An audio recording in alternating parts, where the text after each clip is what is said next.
요한복음 1장 5절부터 8절까지 봉독합니다. 빛이 어둠에 비치되 어둠이 깨닫지 못하더라. 하나님께로부터 보내심을 받은 사람이 있으니 그의 이름은 요한이라.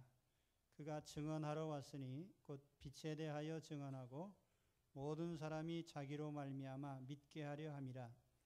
그는 이 빛이 아니요 이 빛에 대하여 증언하러 온 자라. 아멘.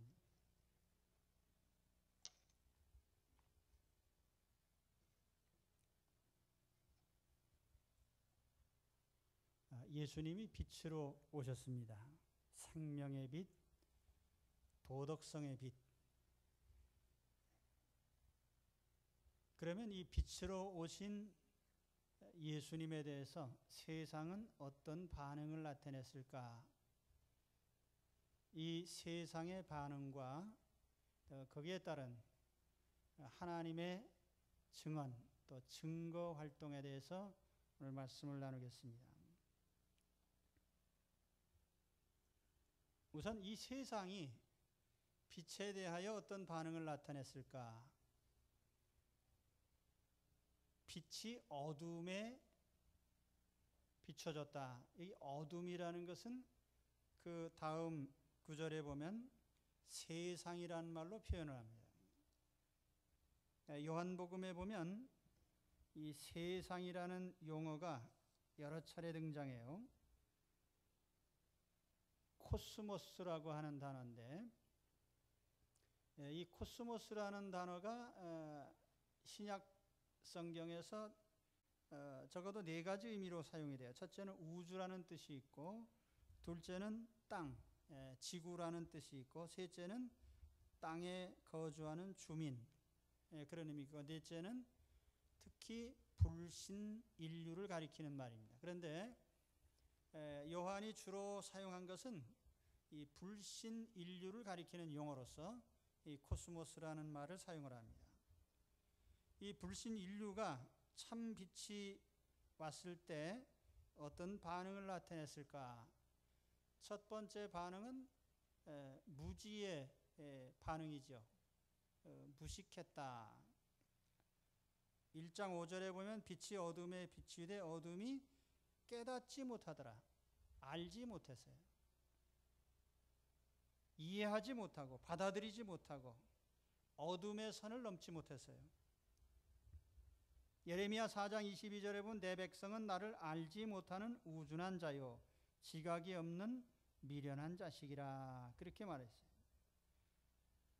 사도행전 28장 26절에는 너희가 듣기는 들어도 도무지 깨닫지 못하며 보기는 보아도 도무지 알지 못하는도다. 자, 인간 세상이 불신 인류가 신성을 지니신 그리스도에 대해서 알지 못하고 이해하지 못하고 받아들이지 못했습니다. 그거 왜 그럴까?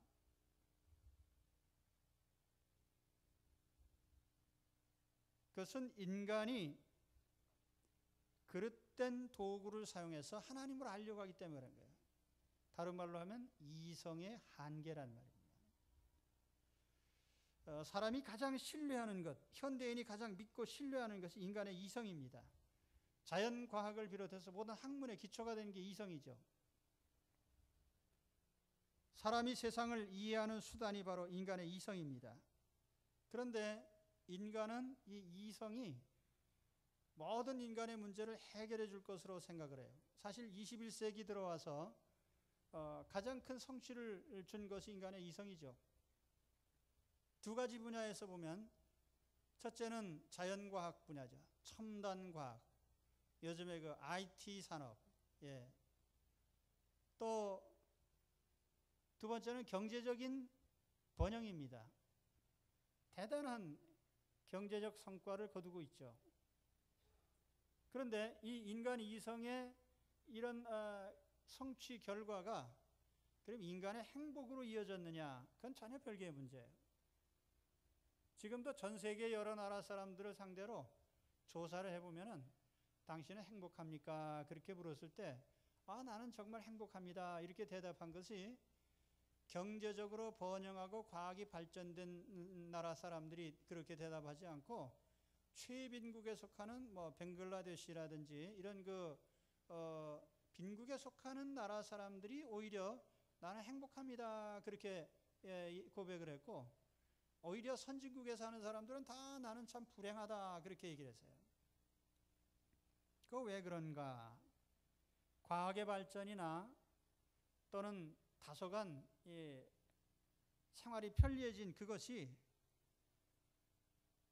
어떤 이런 과학이나 경제 발전으로 말미암는 부정적인 결과들, 다시 말하면 나쁜 것들을 오히려 상쇄하지 못했다는 거예요.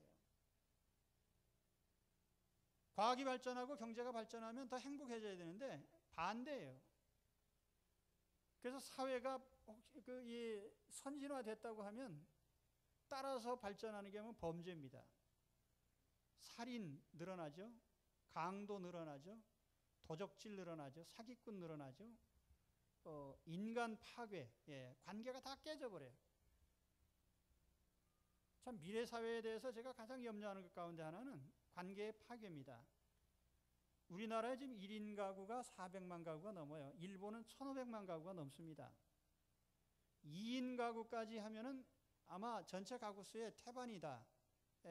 거기에 속하고, 이제는 3인, 4인 가구가 없어요. 점점 줄어들어요. 그 뭡니까? 인간이 자기의 이성을 믿고 살아가는 동안에 점점 불행에 빠지고 있다라는 증거예요.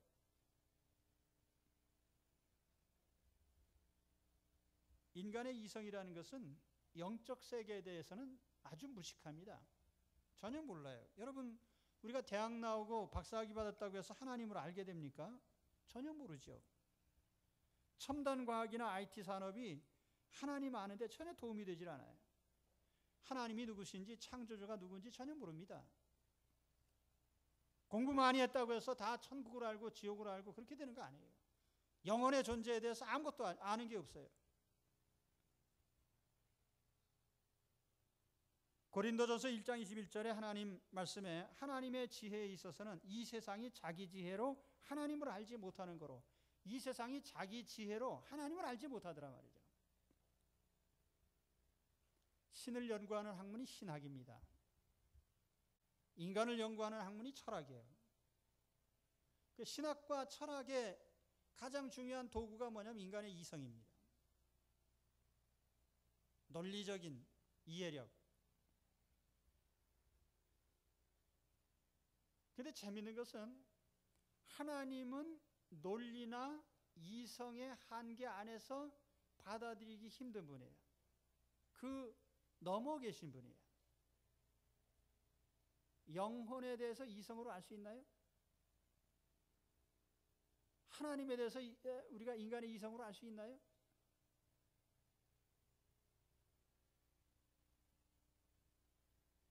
우리의 지식과 경험 세계 훨씬 밖에 있는 것이 하나님의 존재이고 영적 세계예요. 그래서 지성의 표상이라고 할 수 있는 이효령 박사님이 신앙 안에 들어오셔서 지성에서 영성으로 그렇게 책 제목을 다셨는데 정확하게 파악하신 겁니다. 정확하게. 이성의 한계 내에서는 하나님을 알 수가 없어요. 그래서 영성으로 가야 돼요. 그래서 세상 사람들은 하나님을 이성으로 알려고 그래요. 알 리가 없죠. 모르는 게 당연한 거예요. 현대 신학은 하나님을 연구한다고 하면서 신학의 방법론이 이성적 방법론으로 하나님을 추구를 합니다.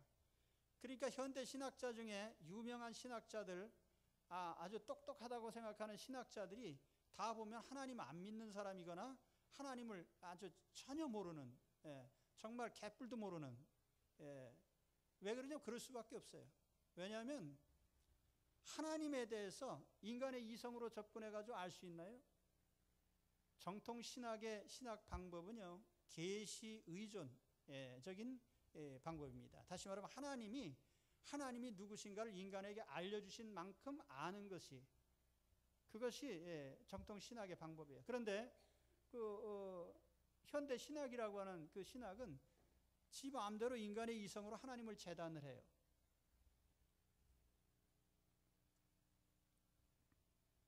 그래서 이성의 한계에 갇힌 인간들은 하나님을 알 수 없습니다. 그리스도를 알 수 없고 메시아를 알 수 없고, 당연한 거죠. 그래서 세상은 빛이 오셨어요. 빛이신 그리스도가 오셨는데 알지 못했어요. 깨닫지 못하고 받아들이지 못하고 이해하지 못했단 말이에요.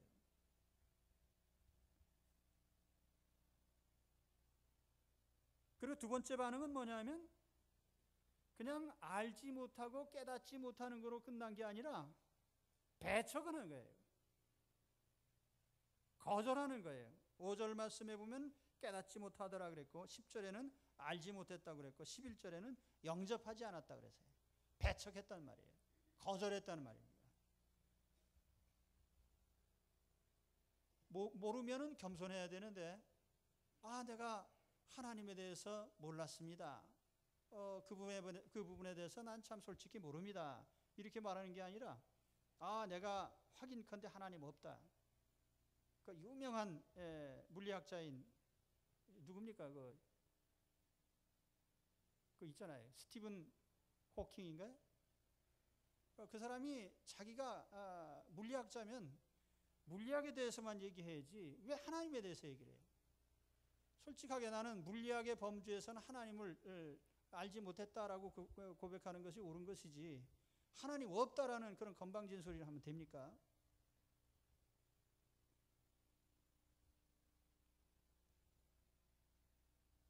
(3장 19절에) 보면은 빛이 세상에 왔을 때 사람들이 자기 행위가 악함으로 빛보다 어둠을 더 사랑했다, 그렇게 얘기를 합니다. 빛보다 어둠을 더 사랑하고 좋아했다.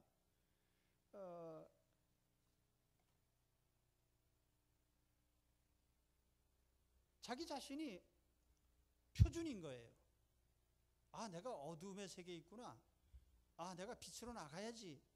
이게 아니고, 내 표준에 맞춰 살자는 거죠. 내가 아닌 거, 나와 다른 거, 그건 배척하는 거예요.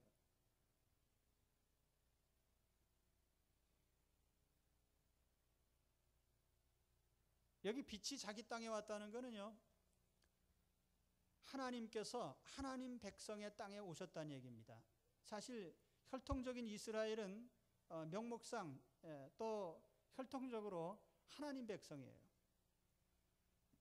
그들은 율법을 가지고 살고 모세의 계명으로 살고 하나님을 찾는 사람들입니다. 그런데 이 사람들에게 하나님 친히 나타나셨어요. 예수님이 나타나셨을 때 그들은 예수님을 오히려 환영하고 받아들이고 영접하지 않고 예수님을 비난하고 시기하고 배척하고 나중에는 십자가에 못 박아 죽였습니다.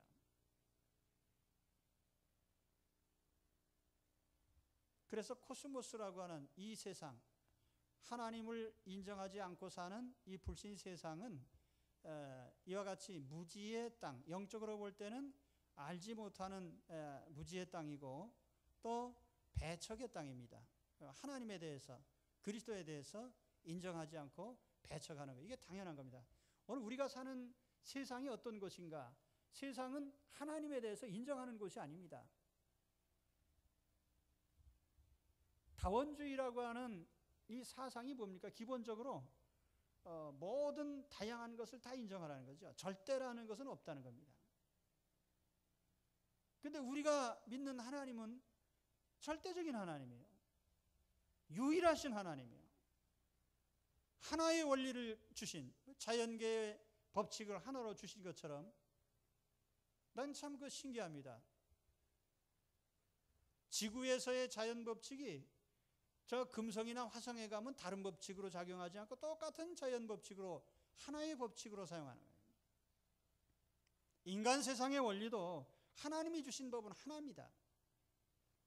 하나의 절대적인 하나님, 하나의 삶의 원리, 하나의 영적인 질서. 그래서 우리는 절대적인 하나님을 신뢰하고 그 하나님을 믿고 하나님의 말씀 따라 사는 것인데 절대를 부정하니까 세상에는 아무것도 믿고 신뢰할 것이 없어요.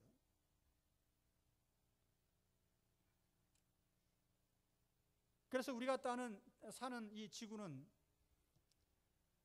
하나님을 인정하지 않은 불신의 인류가 거주하는 이 지구가 어떻게 될 겁니까?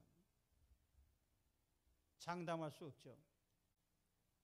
장래가 불투명합니다. 그러나 그건 세상 표현이고 성경의 원리대로 하면 반드시 멸망하게 돼 있죠. 그래서 이성의 한계 내에서 취할 수 있는 최상의 조치가 뭐냐면 가만 놔두는 겁니다. 그래서 여러분 슈퍼에 가셔서 식품들 구해보시면 요즘에 그린이라는 표현, 친환경 혹은 에코라는 이런 설명이 없는 상품이 거의 없어요. 녹색 땅, 자연 그대로 놔두자는 거죠. 최소한 그러면 좀 더 오래 갈 거 아니냐. 망할 때 망하더라도요.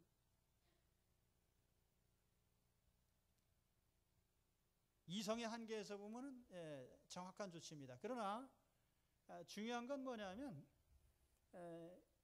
하나님께서 만드신 이 인류의 땅은 결코 긍정적인 땅이 아니라는 거예요.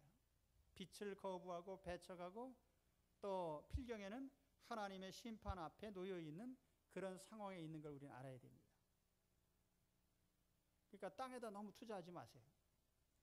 세상에다 너무 투자할 거 없어요.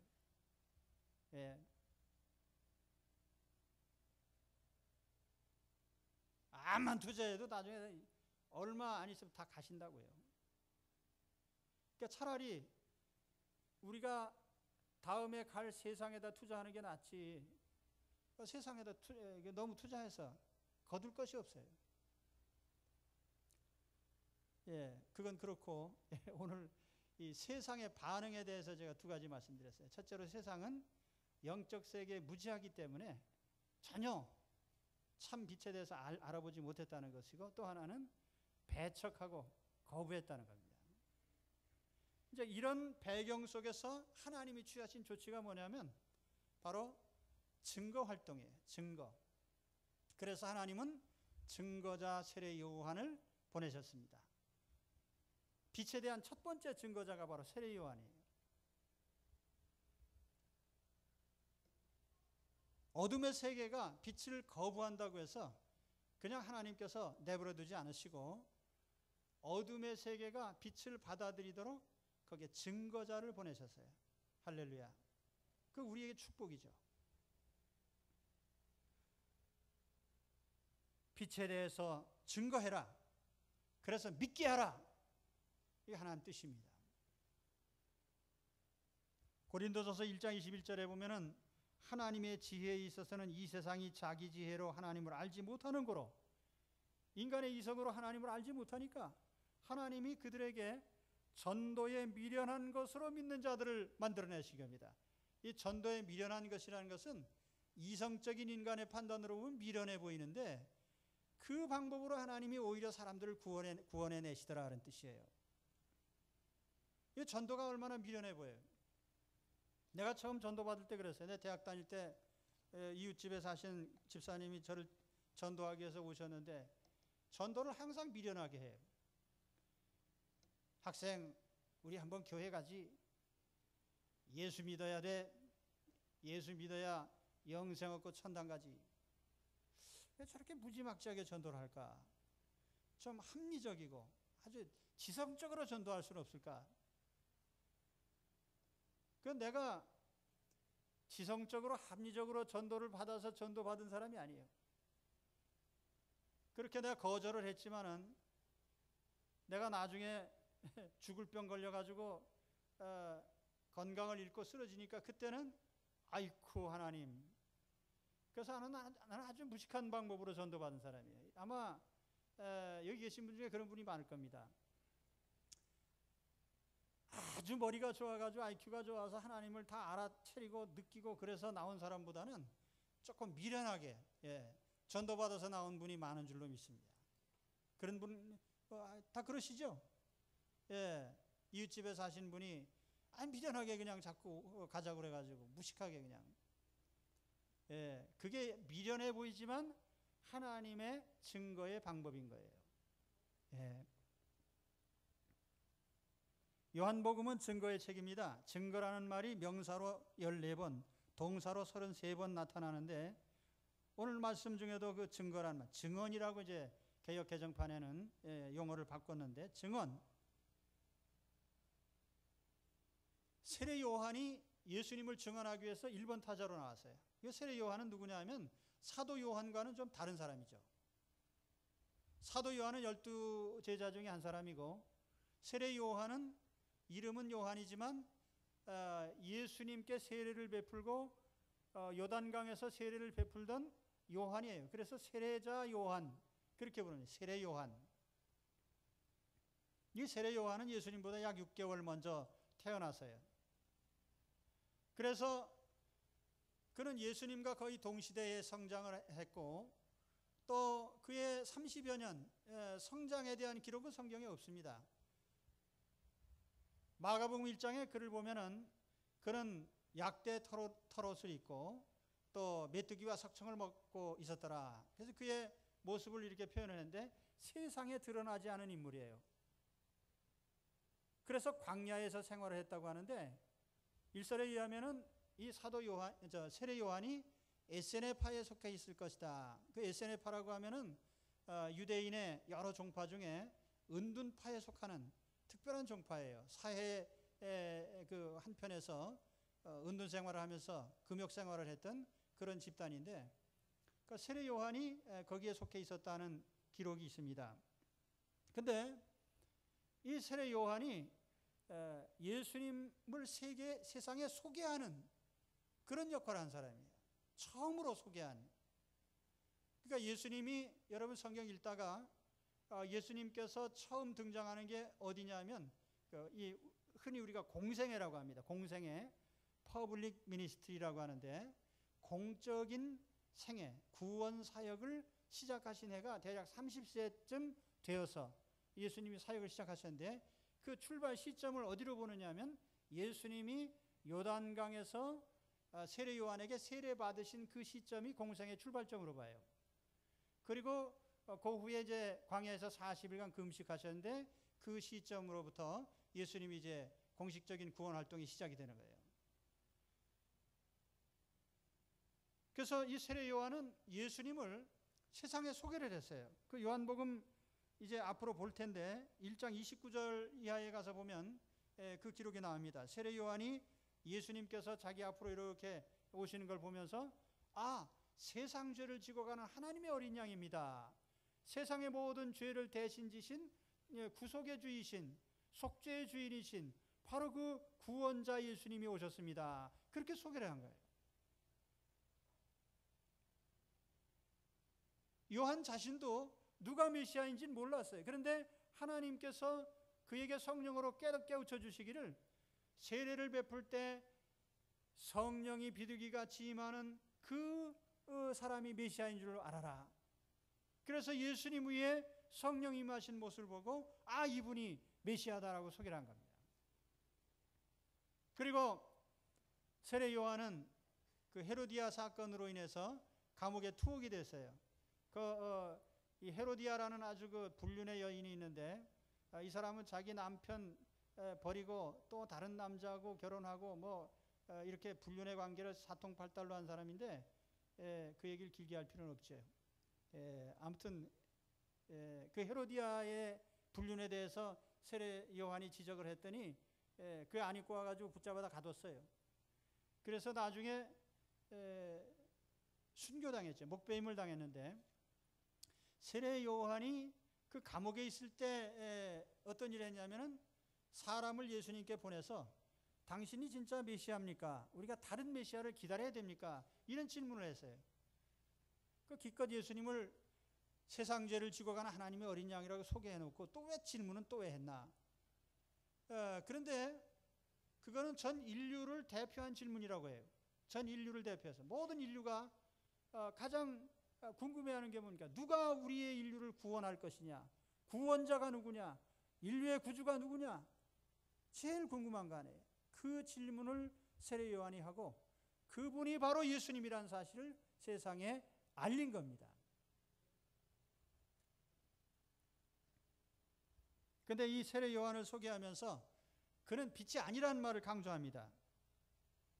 8절에 보면은 그는 이 빛이 아니요 이 빛에 대해 증언하러 온 자라. 그 영문 번역에 보면은 he was not the light. 그는 빛이 아니다. 이렇게 이제 통상 번역을 했는데 그 NRSV라고 하는 영문 성경에 보면은 이 안에 himself라는 말이 들어가 있어요. He himself was not the light. 그는 강조형이에요. 세례 요한 그 사람 자신은 결코 메시아가 아니야. 그 사람은 빛이 아니라는 거예요. 이 말을 왜 이렇게 강조했느냐? 빛을 증거하는 자는 자기를 내세우면 안 된다는 말이에요. 우리는 주님을 증거하기 위해서 내가 결코 빛이 아니라는 사실을 철저하게 인식하고 있어야 되고, 내 자신이 빛이 아니기 때문에 빛을 받아야만 되고 겸손해야 되는 것입니다. 여러분, 우리가 왜 전도를 못해요? 나라는 존재에 대한 인식이 너무 강해. 내 자존심, 내 이름, 내 권위, 내 이해상관, 나를 지나치게 인식하다 보니까 빛이신 주님을 그대로 반영을 할 수가 없는 거예요.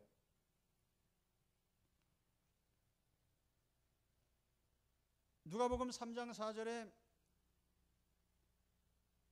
이 세례 요한을 가리켜서 광야에서 외치는 자의 소리, 그렇게 표현했어요.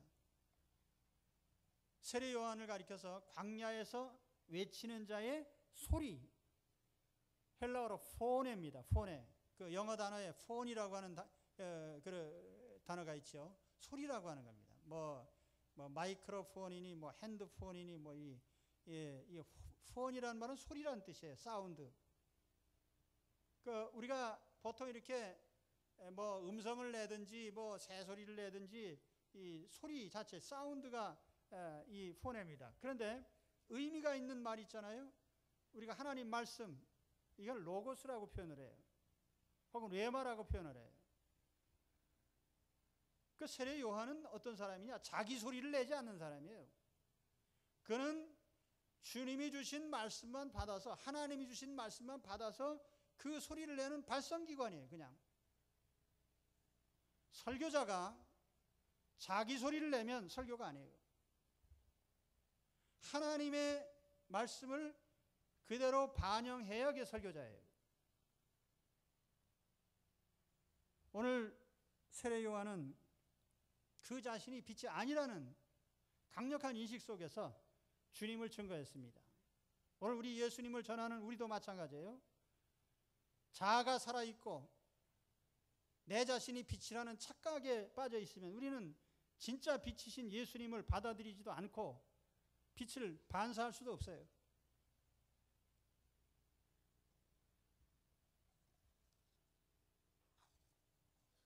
얘기가 좀 힘듭니까? 그다지 힘들진 않죠. 예. 자, 우리는 다 증거자들입니다. 예수 그리스도를 증거하는 증언자들이에요. 증거자, 세례 요한처럼 우리가 제2, 제3의 세례 요한입니다. 우리가 빛을 증거하는 사람들. 빛을 증거하려면 어떻게 해야 돼요? 나는 빛이 아니라는 철저한 인식을 가져야 되고, 그렇기 때문에 빛이 다가올 때는 받아들여야 돼. 어둠이 빛이 알지 못하더라 뭐 이게 아니라 어둠이 빛을 인식하고, 아, 빛이 내게 다가오는구나. 자, 예수님이 어떤 식으로 다가와요? 여러 형태로 다가오십니다. 예수님이 친히 우리 가운데 나타나시되 말씀 속에서도 우리에게 나타나시고, 기도 속에서 나타나시고, 때로는 증거자를 통해서 나타내시고, 때로는 성령으로 마음에 나타내시고, 주님이 우리 가운데 빛으로 다가올 때 우리는 항상 마음을 열고 환영하고 영접하고 받아들여야 됩니다.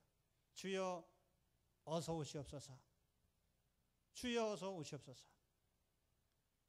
따라합시다. 주여 어서 오시옵소서. 예.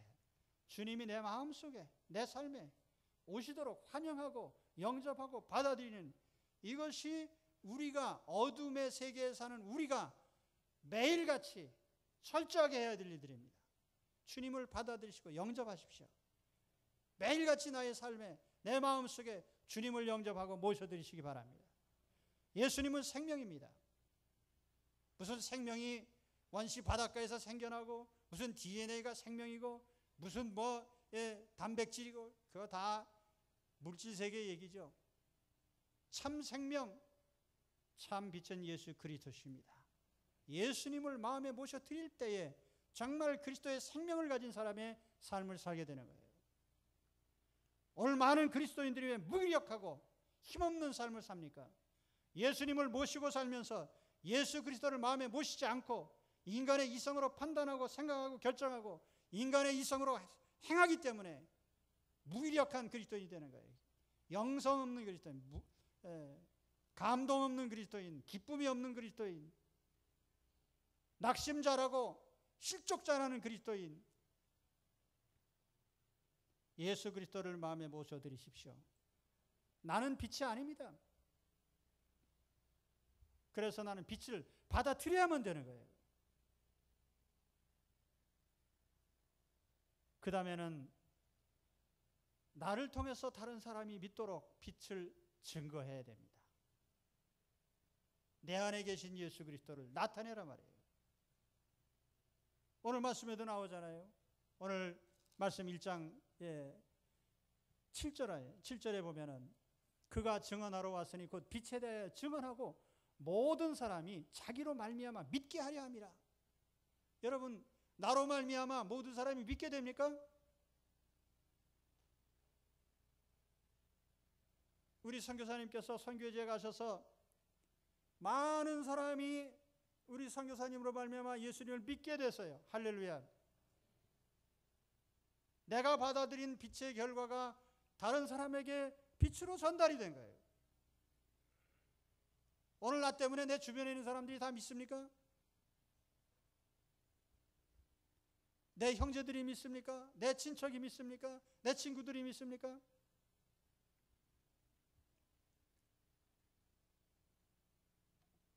빛을 받아들이시고 그 빛을 충분히 나타내셨어요. 나로 말미암아 다른 사람이 믿게 해야 됩니다. 그것이 오늘 빛을 주신 주님의 목적이고 뜻입니다. 이 세상은 어차피 불신앙의 필드예요.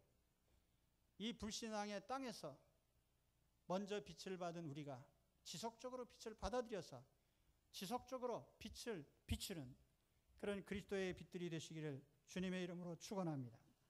기도하겠습니다.